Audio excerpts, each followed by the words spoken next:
religion, or did it come from God, or was it written by people long after the Prophet?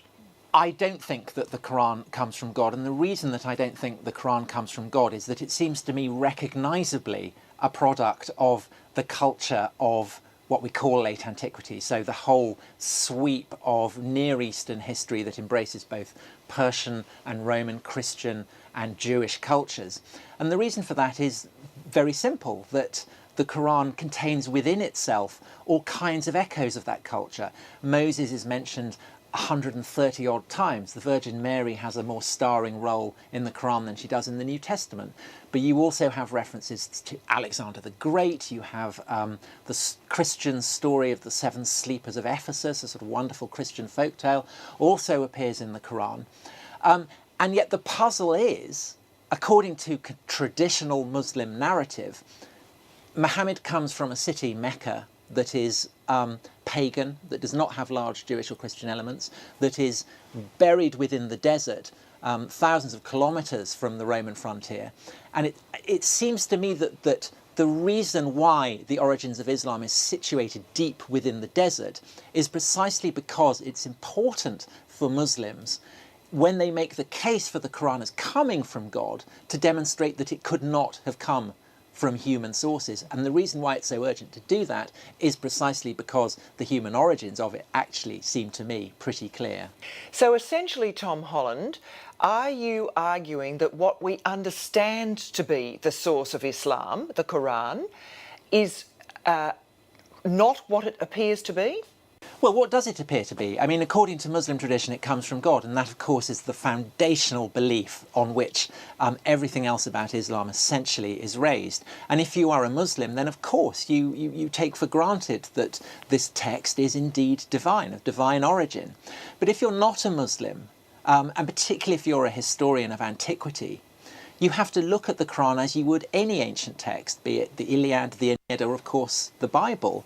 And you have to say what is its origins in human terms. You have to explain it in human terms, because if you're not doing that, then you are effectively becoming a Muslim and you're dealing in theology rather than history. So I think that the story of Islam's origins as it is told by Muslims blanks out the clearly vital role that the history of the Persian and the Roman empires in the 6th and early 7th century played on the emergence of this religion. And your thesis is that people within that emerging triumphant Arab world knew that they needed a philosophy, a sort of binding philosophy for all these peoples they were defeated, and out of this came Islam? I think that makes it sound too sort of Machiavellian and calculating. I don't think they sat down and thought, oh, we must make up a religion to justify our rule. But this is a period where anything that happens is presumed to derive from the will of God. And the Arabs, just like everyone else, are looking to the heavens and saying, well, what is going on here? Partly because of the plague, the war, the suffering that has been going on, but also because ultimately the Arabs end up conquering this stupefying empire, and it is the most miraculous thing imaginable. And so inevitably they come to think that God has given them a special role. Now, I'm sure that Muhammad's revelations, which ultimately get collated, put together, and to constitute what we now know as the Quran, have a role to play in this. It seems to me clear that the Arabs, right from the beginning, regard these Quranic phrases as holy. They don't try and alter them. But the process by which this gets shaped into a religion is a vastly more protracted process than Muslim tradition would imply. And so where would you see all this scholarship around the origins of Islam heading? Well, I think that it is prompted in large part by the fact that there are a lot more Muslims living in the West, and so Islam to that degree is becoming a Western religion. And so therefore it is having the same focus of interest that Judaism and Christianity had earlier had in the 19th century. And it's very telling that it's really only been since, say, the 70s and the 80s, when the profile of Islam in the West was starting to grow, that scholars have started to look at Islam in the way that they had previously been looking at the other two monotheistic religions.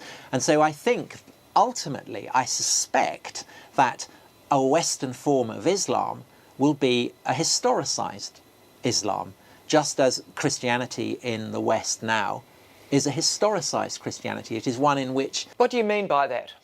It's one in which even believers recognise that the religion is a product of human cultural civilizational evolution as much as it is of divine revelation. And it is recognised that the stories that Muslims, Christians, Jews tell about the origins of their faith may have spiritual, may have theological significance. I mean, that is up to the personal beliefs of the believer. But they are not necessarily to be regarded as history. See, it's just that all of this work is coming from westernised sources, isn't it? Not Islamic scholars. I mean, what's at stake, in your view, for Islam and Muslim believers in all of this? Well, I think there is a real problem here, because I think that this process of subjecting ancient texts, be they religious or not, to scholarly scrutiny, as we in the West would understand it, actually emerges from Christian discourse, because right from the beginning, the earliest days of the Church Fathers, they are looking at the fact that you have four Gospels, that you have an Old and a New Testament, that you have all these various books, sifting it, weighing it up, contextualizing it, trying to work out, you know, which aspects of the Bible are more important than the other. And so, in a sense, what scholars of ancient history and ancient texts do now is essentially a Christian methodology that has been stripped of its Christian context. And so there is a sense in which, when this methodology gets applied to Islam, Muslims perhaps justifiably feel that this is a kind of Christian approach, and therefore is all the more unsettling. And I think that the particular problem with Islam that Jewish and Christian scholars did not have is that for Muslims, the Quran is far more literally the word of God than even the Bible is.